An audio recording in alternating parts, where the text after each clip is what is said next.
Hello साथियों, मैंने ulcer को कैसे हराया श्रृंखला के दूसरे भाग में आपका स्वागत है। साल 2020 में कोरोना महामारी ने दुनिया भर में हाहाकार मचा दिया। कई देशों में लॉकडाउन की घोषणा हुई। भारत में भी प्रधानमंत्री श्री नरेंद्र मोदी जी ने लॉकडाउन लगाया। इससे सभी लोग घरों में कैद होकर रह गए। कहीं भी आना जाना बिल्कुल बंद हो गया। इससे करीब 3 साल पहले यानी 2017 के मध्य से ही मैंने दफ्तर जाकर काम करना बंद कर दिया। अब मैं घर पर रहकर ही लैपटॉप से काम करता रहता। सुबह जब बैठता तो देर रात को उठता। कभी कभार माँ डांट देती कि हमेशा बैठा रहता है, तू चलना भूल जाएगा, लेकिन मैं ज़्यादा ध्यान नहीं देता। मुझे जुलाई 2020 में पेट में हल्का हल्का दर्द शुरू हुआ, उसी जगह जहाँ पहले हुआ था। मैंने सोचा कि यह साधारण दर्द होगा। दिनचर्या पहले की भांति रही।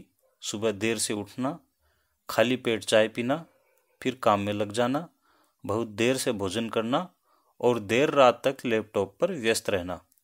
धीरे धीरे दर्द बढ़ता गया।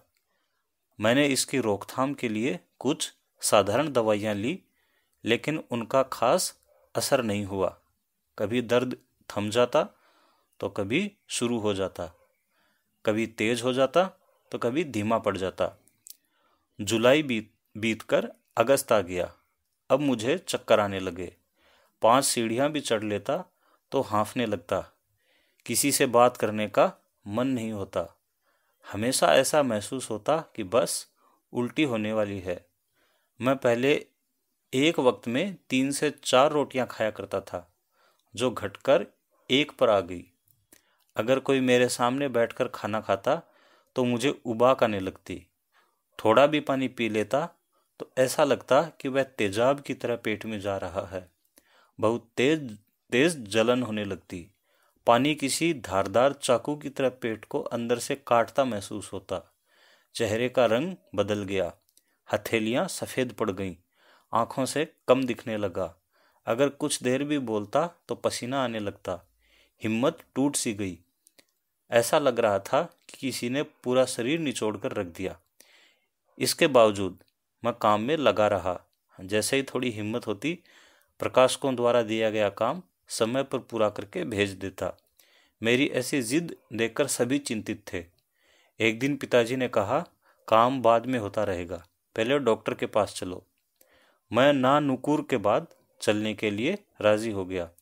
मुझे याद है, उस दिन रक्षाबंधन का पर्व था।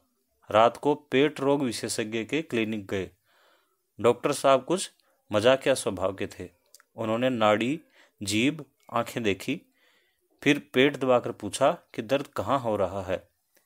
बातों बातों में मेरे काम के बारे में भी पूछ लिया। जवाब सुनकर खुश हुए। बोले, आपकी शादी हो गई? मैंने कहा नहीं। पूछा, गर्लफ्रेंड है? मैंने कहा नहीं। फिर पूछा, क्या आप शराब पीते हैं? मैंने कहा कभी नहीं। शराब, सिगरेट, बीड़ी, तंबाकू समेत किसी किस्म का नशा नहीं किया। पूछा, नॉनवेज खाते हैं? मैंने कहा ब्राह्मण हूँ, घर में नाम लेना भी पाप समझा जाता है। पूछा, फिल्में वगैरह देखते हैं? कहा, पुरानी फिल्में और 90 के दशक के सीरियल पसंद हैं, लेकिन काम की वजह से समय नहीं मिलता। पूछा, खेलकूद में भाग लेते हैं? कहा कभी नहीं लिया। सुनकर डॉक्टर साहब हंसे और बोले, आप में कोई ऐब नहीं है, इसलिए तो बीमार पड़ गए। कुछ ऐब पालें। जिनमें ऐब नहीं होते उन्हें ईश्वर जल्दी अपने पास बुलाना चाहता है, तो ऐसा न करें। मैंने कहा, डॉक्टर साहब, ऐब मुझ में बहुत हैं।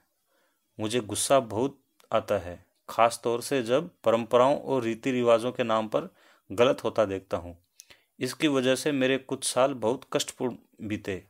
आज वैसी स्थिति नहीं है, लेकिन जब कभी उन्हें याद कर लेता हूँ तो ऐसे हर शख्स से लड़ाई का मन करता है। मुझे दहेज प्रथा और मृत्यु भोज जैसी कुरीतियों से नफरत है।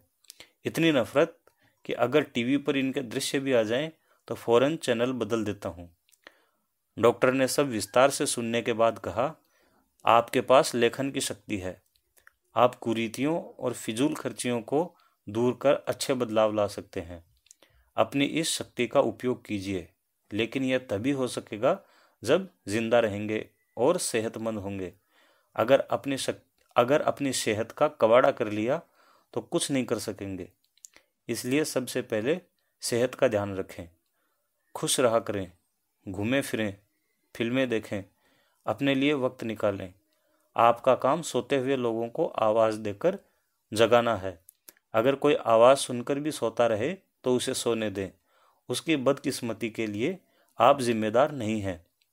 डॉक्टर साहब पर्चे पर कुछ टेस्ट और दवाइयाँ लिख रहे थे, बीच बीच में सलाह भी दे रहे थे। मुझे ऐसा लग रहा था कि मेरे मन का बोझ हल्का हो गया है। मैंने घर आकर खाना खाया। उस रात दर्द कम महसूस हुआ, नींद भी अच्छी आई।